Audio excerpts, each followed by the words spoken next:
વિદ્યાર્થી મિત્રો, મારી યુટ્યુબ ચેનલમાં તમારું હાર્દિક સ્વાગત છે. આજે આપણે એક વધારે દાખલો જોઈએ. રાસની અંદર જમીનના પ્લોટ પાડી વેચવા અંગે રાસના હિસાબો. ઉદાહરણ 13, પેજ નંબર 398. એની અંદર જમીન વેચાતી લઈ અને એના પર પ્લોટ પાડી અને એમને વેચવાનો ધંધો રાસ તરીકે સ્વીકાર્યો છે. બે ભાગીદાર છે, મામો અને ભાણીજ, અને એમને એક હાઉસિંગ સોસાયટી બાંધવા માટેના સંયુક્ત સાહસમાં જોડાયા છે. એ સંયુક્ત સાહસની અંદર એમણે 5 લાખ મામાએ અને 6 લાખ ભાણાએ જમા કરાવ્યા. જો મિત્રો, આ બધા મોટા મોટા રાસના ધંધા છે, એટલે એની અંદર મૂડીનું રોકાણ કરવું પડે, અને એ રોકાણ માટે બેંક ખાતું, સંયુક્ત બેંક ખાતું બનાવવું પડે. બધા દાખલાઓ સંયુક્ત બેંક ખાતાવાળા આવે. મૂડી જમા કરવી પડે અને વ્યવહાર બધા બેંક દ્વારા થાય. ખરીદી વેચાણ જે કરવું હોય તે. બરાબર છે, એ આપણે સમજી ગયા છીએ. તો 5 લાખ મામાએ જમા કરાવ્યા અને 6 લાખ ભાણાએ જમા કર્યા. તો ભાગીદારના મૂડી ખાતામાં બેંક ખાતે 5 લાખ ને 6 લાખ જમા થશે. બરાબર. બેંક ખાતે ઉધાર તે મામા ખાતે ભાણેજ ખાતે જમા. તો બેંક ખાતાની ઉધાર બાજુ મામા ખાતે 5 લાખ, ભાણા ખાતે 6 લાખ રૂપિયા આપણને લખવા પડે. બરાબર ને? એ તો તમને ખબર જ છે. મૂડી લખાય ભાગીદારના જમા બાજુ અને બેંકમાં જમા કરાવે છે. બેંકને ખાતે ઉધાર થાય, જે તે ભાગીદારના નામે ઉધાર થાય. સમજાઈ ગયું? હવે તેઓએ 10,000 ચોરસ મીટરનો એક ચોરસ મીટરના રૂપિયા 100ના ભાવે પ્લોટ ખરીદ્યો. ખરીદી થઈ તો રાસ ખાતાની ઉધાર બાજુ જમીન ખરીદી બેંક ખાતે લખાશે. લખ્યું છે કે ચૂકવણું બેંક દ્વારા આપ્યું. ખરીદી બેંક દ્વારા કરવાની છે, વેચાણ પણ બેંક દ્વારા થશે પ્લોટનું. એટલે આ બેંક ખાતે થશે. બરાબર છે. બેંક ખાતે ઉધાર, રાસ ખાતે ઉધાર તે બેંક ખાતે જમા. બેંક ખાતાની જમા બાજુ જમીન ખરીદીના 10 લાખ રૂપિયા દર્શાવવામાં આવશે. બેંક ખાતાની જમા બાજુ. બેંક ખાતાની જમા બાજુ રાસ ખાતે જમીન ખરીદી દર્શાવવામાં આવશે. 10,000 ચોરસ મીટર 100ના ભાવથી એટલે 1 લાખ રૂપિયા થાય. 10 લાખ રૂપિયા થાય. તો 10 લાખ રૂપિયા બેંક ખાતાની જમા બાજુ થશે. કારણ કે પૈસા આપણે ચૂકવ્યા છે. પૈસા ચૂકવ્યા હોય તો બેંક ખાતાની જમા બાજુ થાય. પૈસા આવે તો બેંક ખાતાની ઉધાર બાજુ લખાય. તો આગળ વધીએ તો પછી પ્લોટને સમથળ કરવા માટે હજુ માટી પુરાણ, એટલે સમથળ કરો, ખાડા હોય તો માટી પૂરી હોય. પછી મ્યુનિસિપાલિટીના વેરા, પછી દિવાલ કરવાનો, પછી દસ્તાવેજ બનાવે એટલે સ્ટેશનરીનો, અંદર ઝાડ છે તે બધા કાપવાનો, પછી ભાણિયાએ ખર્ચો કરે છે આ ટિકિટ ફીનો, પછી જમીન દસ્તાવેજ, જાહેરાત ખર્ચ, આ બધા ખર્ચા જમીન માટે થયેલા છે. બરાબર છે. તો એ ખર્ચાઓ બધા રાસ ખાતાની શું થાય? ઉધાર બાજુ થાય. તો આગળ લખ્યું છે કે માટી પુરાણનો ખર્ચ અને મ્યુનિસિપાલિટીનો ખર્ચ એ રાસ ખાતામાંથી ચૂકવવામાં આવ્યો છે. એમાંથી ચૂકવવામાં આવ્યો છે? રાસ ખાતાની અંદર. તો મિત્રો, રાસ ખાતાની અંદર ચૂકવવામાં આવ્યો હોય તો સંયુક્ત બેંક ખાતે લખાય. રાસમાંથી ચૂકવવામાં આવ્યો છે તો બેંક દ્વારા ચૂકવવાનું હોય એટલે અહીંયા સંયુક્ત બેંક ખાતે લખાશે. માટી પુરાણના 25,000, મ્યુનિસિપલ વેરો 15,000, ટોટલ 40,000 રૂપિયા આપણે બેંક ખાતાની જમા બાજુ લખશું. કારણ કે પૈસા ગયા છે આપણા. રાસ ખાતે ખર્ચા 40,000 રૂપિયા. બરાબર છે. રાસ ખાતે ઉધાર તે બેંક ખાતે જમા. રાસ ખાતાની ઉધાર બાજુ બેંક ખાતે અને બેંક ખાતાની જમા બાજુ રાસ ખાતે. ખર્ચા 40,000ના રાસ ખાતે ચૂકવાના. હવે રાસ સિવાય મામો ભાણેજ બંને ખર્ચા કરે છે. જે મામો કરે છે એ મામાને ખાતે અને ભાણો કરે છે તે ભાણાને ખાતે. તો મામો કયો ખર્ચ કરે છે? દિવાલ કરવાનો 70,000નો, સ્ટેશનરી પરચુરણ ખર્ચા 5,000ના અને ઝાડ કપાવવાના 2,000. ટોટલ 77,000 મામો ખર્ચ કરે છે. મામો ખર્ચ કરે છે પોતાના ખિસ્સામાંથી. બેંક દ્વારા થતો નથી એટલે બેંકમાં એન્ટ્રી નહીં આવે, સીધી ભાગીદારોના ખાતામાં આવશે. રાસ ખર્ચ ખાતે ઉધાર તે ભાગીદાર ખાતે જમા. ભાગીદાર ખાતાની જમા બાજુ રાસ ખાતે અને રાસ ખાતાની ઉધાર બાજુ મામાના ખર્ચ ખાતે. બરાબર છે. તો જે ખર્ચા ભાગીદારોએ કરેલા છે એ ખર્ચા ભાગીદારના મૂડી ખાતામાં જમા બાજુ 77,000 અને ભાણાએ કર્યા છે 44,000, તો એના 44,000 ભાણેજના ખાતામાં જમા થશે. મિત્રો, રાસ ખાતે જો ખર્ચા કર્યા હોય તો હંમેશા બેંક ખાતાની જમા બાજુ આવે, અને જો ભાગીદારોએ ખર્ચા કર્યા હોય તો ભાગીદાર ખાતાની જમા બાજુ આવે. મૂડી ખાતા મીન્સ ભાગીદારના મૂડી ખાતા છે એમાં, કારણ કે એ બેંકમાંથી નથી ચૂકવાતા, ભાગીદારો ચૂકવે છે, બરાબર ને? તો ભાગીદારોને વસૂલ કરવા પડશે, ભાગીદારો રાસ ખાતેથી વસૂલ કરશે, એટલે ભાગીદારોના ખાતામાં શું થાય? જમા થાય. તો 40,000 અને 77,000 બંને મામા ભાણેજના આપણે મૂડી ખાતામાં જમા કર્યા. પછી આર્કિટેક્ટ ફી છે એ આવી ગયું, આ બધું આવી ગયું 77,000. હવે સંયુક્ત બેંક ખાતામાં દલાલી એ પછી જોઈએ. હવે આપણે આગળ વાંચીએ તો ઝાડનું લાકડું 11,000માં રોકડેથી વેચ્યું. હવે જો ઝાડ આપણે કપાયા હતા 2,000 દઈને, તો એમાં સારા લાકડા હશે તો વેચ્યા તો ખર્ચો એ આપણે કર્યો તો બરાબર છે રાસમાંથી, તો પછી ભલે મામાએ કર્યો પણ રાસ ખાતે જ કર્યો ને, એટલે હવે એ જે આવક છે એ બધી રાસમાં જ આવશે. પૈસા આવ્યા એ કેવી રીતે આવ્યા? લાકડું વેચ્યું તેના આવ્યા, તો એ બેંક ખાતાની ઉધાર બાજુ આવશે. પૈસા આવ્યા ને રાસ ખાતે, બેંક ખાતે જમા, રાસ ખાતાની જમા બાજુ, બેંક ખાતે ઉધાર, બરાબર છે? તો સંયુક્ત બેંક ખાતે ઝાડનું લાકડું વેચ્યું એના 11,000 આવ્યા, બરાબર છે?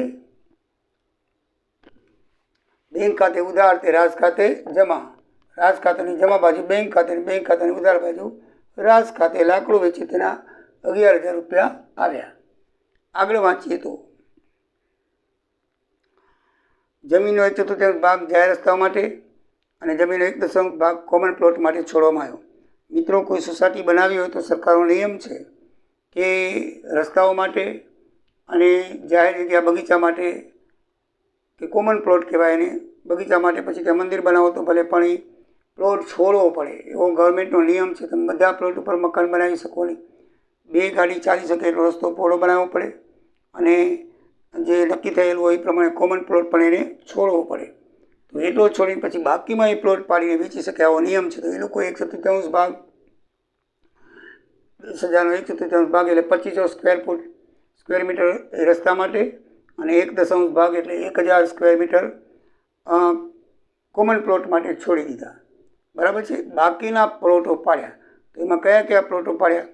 તો 300 ચોરસ વારનો એક એવા પ્લોટ પાડ્યા, એવા 10 પ્લોટ પાડ્યા. એ 10 પ્લોટ છે જમીનના દલાલ દ્વારા વેચ્યા. એમ લખ્યું છે કે જમીનના દલાલો મારફતે 300 ચોરસ વારનો એક એવા 10 પ્લોટ ₹250ના ભાવે વેચ્યા, બરાબર છે?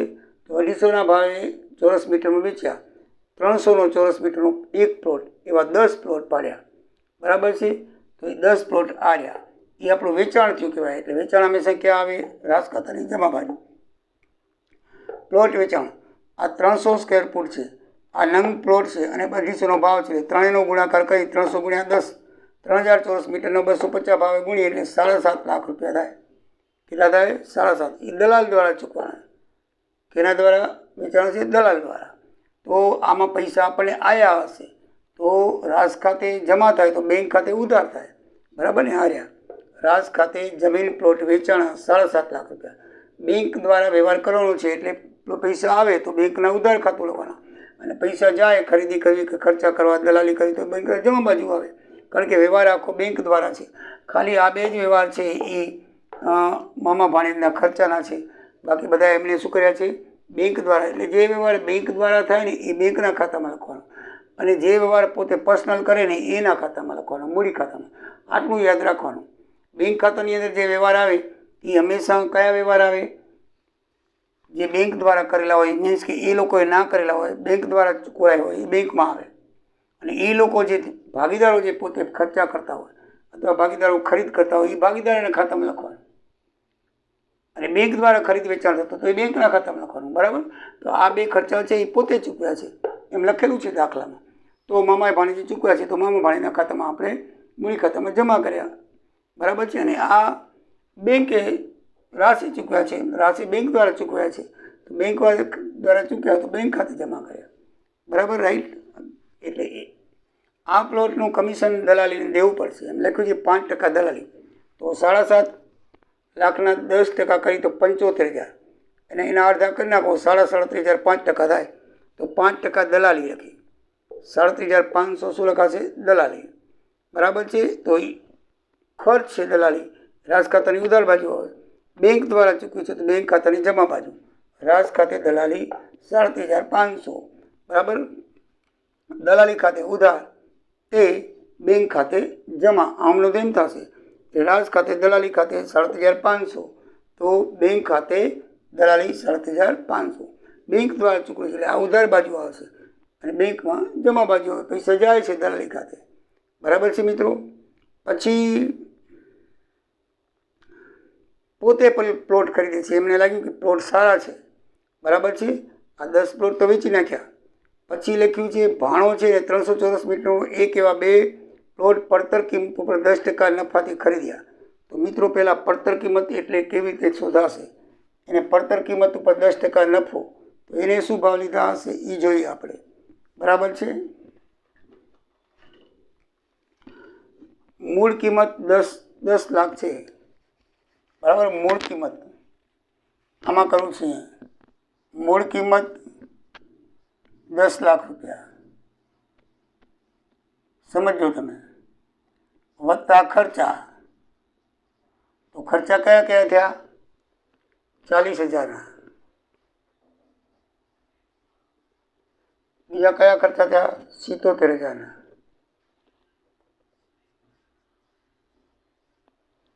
બીજા કયા ખર્ચા થયા 44,000 આ બધા ખર્ચા થયા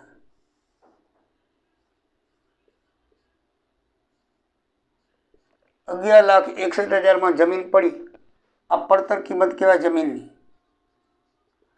મૂળ કિંમત વત્તા ખર્ચા બરાબર પડતર કિંમત થઈ જાય આપણે 7મા 8માં ભણ્યા છીએ પડતર કિંમત કોને કહેવાય મૂળ કિંમતમાં ખર્ચા ઉમેરો એટલે એ પડતર કિંમત કહેવાય 10 લાખ મૂળ કિંમત છે એમાં 3 ખર્ચા થયા એક રાજ દ્વારા આટલા મામાએ કર્યા આટલા ભાણાએ કર્યા તો 3 જાતના ખર્ચા જમીનને સમતલ બનાવવાના કોઈ દસ્તાવેજ કરવાના બધા જમીન ઉપર જ થયેલા છે ત્યારે જમીન આપણને આટલામાં પડી એમાંથી જમીનમાંથી આપણને આવક ખાલી 11,000 થઈ ઝાડ વેચ્યા એને તો એ બાદ કરી નાખો આ ઝાડ વેચ્યા બાદ કર્યા બરાબર છે એટલે 1 લાખને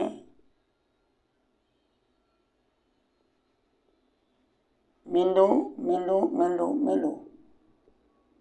11,50,000 જમીન પડી આપણને કેટલામાં પડી મિત્રો 11,50,000 કેટલા વાર છે 10,000 વાર એટલે 11,50,000 11,15,000 11,50,000 બરાબર 11,50,000 ભાગ્યા 10,000 4 મહિના ઉડી ગયા એટલે 115 રૂપિયા 1 ચોરસ મીટરે પડી આપણને જમીન લીધી હતી 100 રૂપિયામાં કેટલામાં લીધી હતી 100 રૂપિયામાં પણ બધા ખર્ચા ઉમેર્યા એમાં આપણને કેટલામાં પડી 115 આ 115 એ પડતર કિંમત આવે પડી એટલે પડતર કિંમત તો એને 115 રૂપિયામાં આ ભાણાએ પ્લોટ 2 રાખ્યા 10% નફો ચડાવ્યો 115ના 10% તમે કરો બરાબર છે આ 115 ગુણ્યા 10% એટલે 10 બરાબર 115 ગુણ્યા 10 અને 2 મહિના પોઈન્ટ મૂકી દો 11 રૂપિયા ને 50 પૈસા થાય એટલે 15 રૂપિયામાં 11,50 ઉમેરો એટલે 126 ને 50 પૈસા થાય બરાબર એને રકમમાં એમ લખેલું છે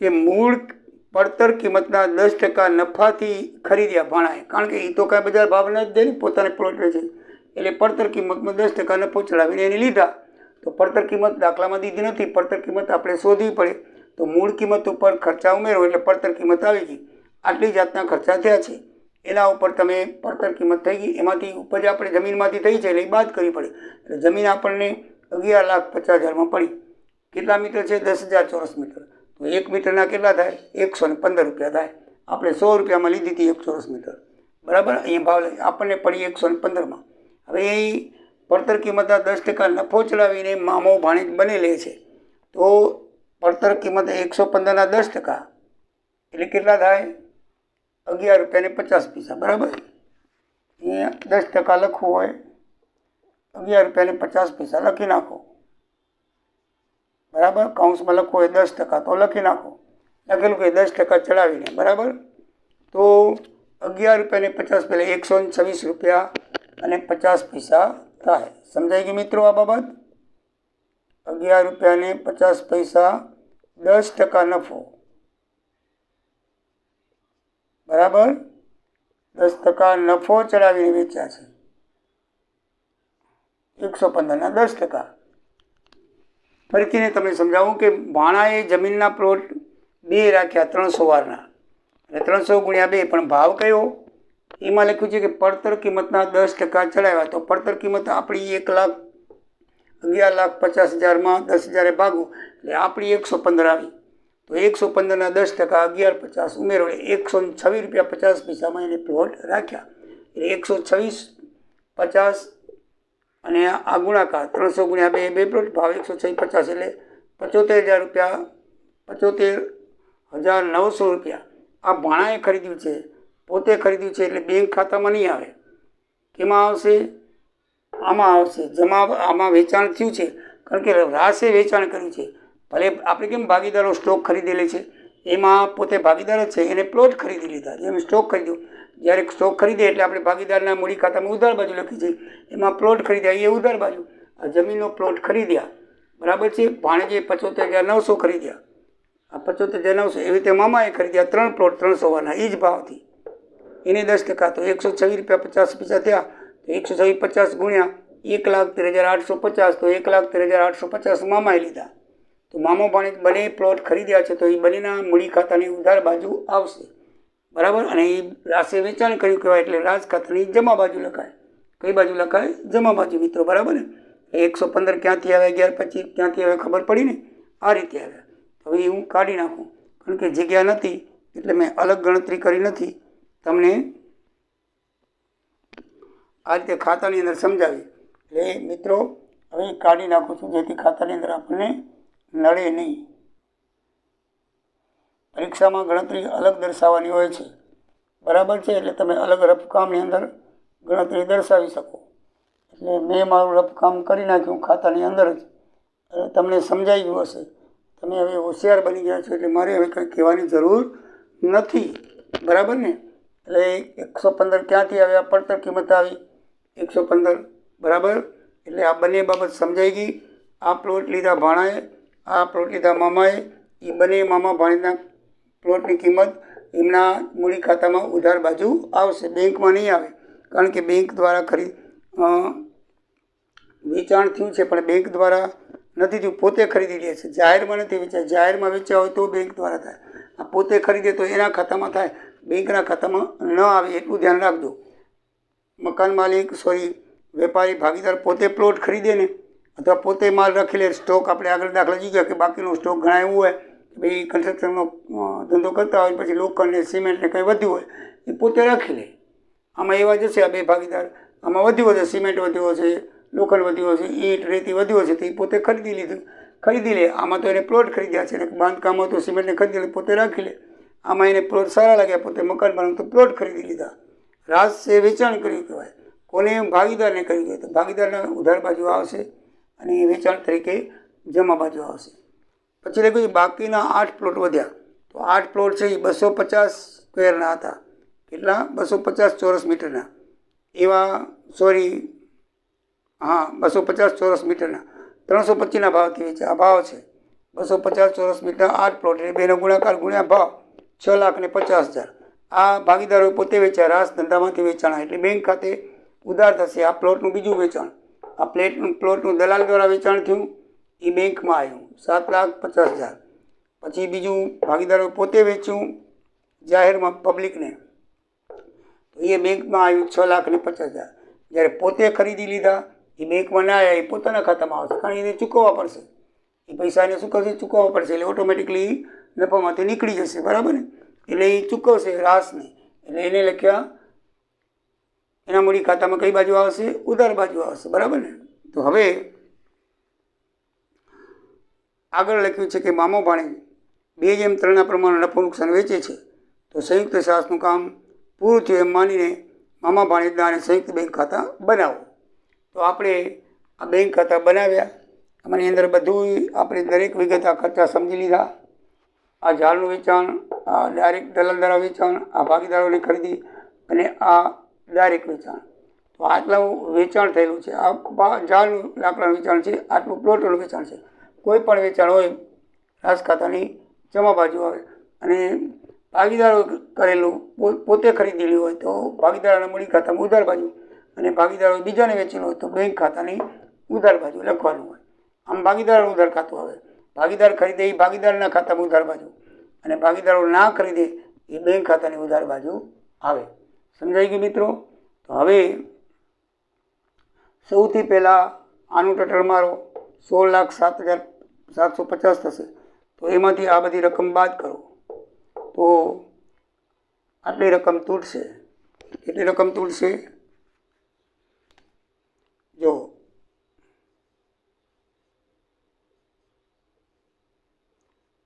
4,02,250 તૂટશે.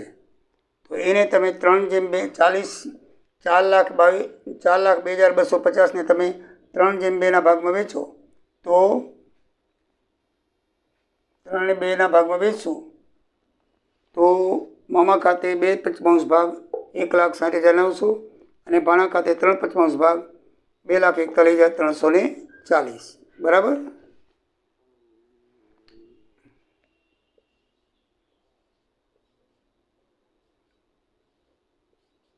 $4,02,250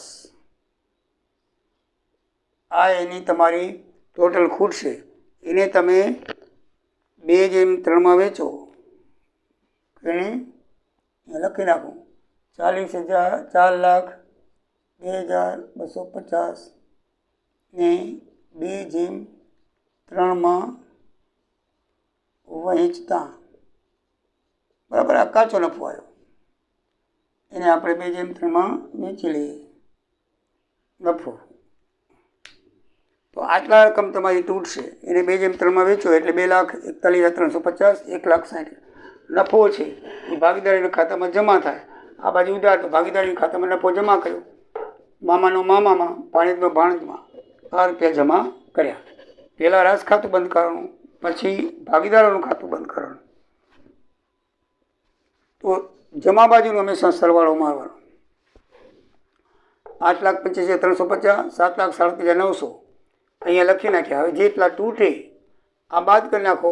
7,37,900માંથી 13,850, 8,85,350માંથી 75,900 બાદ કરો તો આટલા વધશે 8,09,450 અને આમાં 6,24,050. તો આ સંયુક્ત બેંક ખાતે ચૂકતે પૈસા, આટલા પૈસા કમાણા.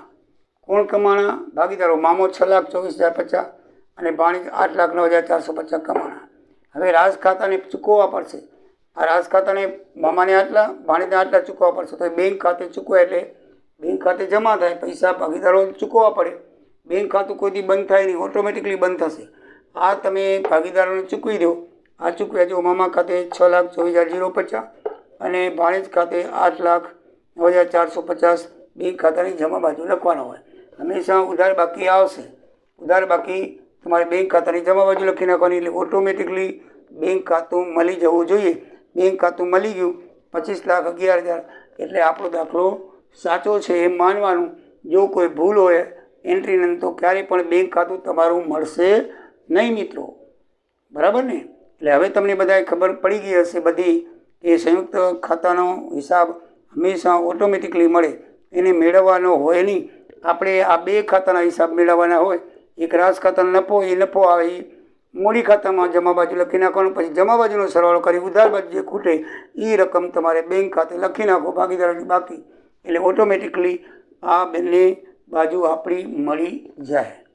તો મિત્રો હવે એક ઉદાહરણ રહી જાય છે કે ભાગીદાર પોતે આડતીયો હોય તો શું કરવું. તો એનું એક ઉદાહરણ ને એક સ્વાધ્યાયનો દાખલો લઈ નેક્સ્ટ પિરિયડમાં આ ચેપ્ટર આપણે પૂરું કરશું. બધી રીતના દાખલાઓ મેં તમને સમજાવી દીધા છે. એટલે હવે એક પણ રીત બાકી રહેતી નથી. જે રહે છે એ નેક્સ્ટ વિડીયોમાં કરીશ. તો મારો વિડીયો તમે લાઈક કરજો, સબસ્ક્રાઈબ કરજો. જય દ્વારિકાધીશ, જય સિયારામ.